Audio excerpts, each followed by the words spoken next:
তাহলে নিশ্চয়ই আমাদের ইংরেজি শেখার সিস্টেমে কি আছে? ওনার সিস্টেম নেই। বলতে হলো আমাদের পরীক্ষা আর পড়াশোনা সব হলো গ্রামার। পরীক্ষায় কি থাকে?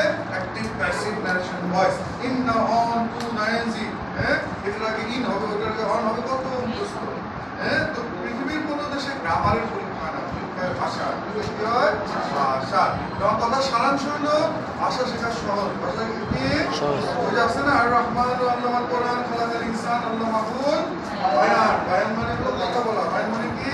কথা বলা। আল্লাহ মানে শিখাইছে, আল্লাহই ভাষা মানে কথা বলা শিখাইছে। আচ্ছা, এখন আমেরিকার প্রেসিডেন্ট নাম কি? ডোনাল্ড ট্রাম্প সাহেব। ওনাকে আমরা বাংলা ভাষা শেখাবো। কি শেখাবো? তাকে কি আমরা কারো ব্যক্তি সমাজ অপদানে সপ্তমী এগুলো পড়াবো? স্যার তাহলে তো আপনি বাংলা শেখাবেন, ব্যাকরণ পড়াবেন কেন? কথা ঠিক আছে। তাহলে বাংলা শেখার জন্য ব্যাকরণ পড়া যদি হাস্যকর হয়, তাহলে ইংলিশ শেখার জন্য গ্রামার পড়াও হাস্যকর। কি বুঝছেন? তাহলে স্যার কেমনি ইংলিশ শেখাবেন? এখন আমরা ইংলিশ শেখার জন্য শুরু করবো জিরো থেকে।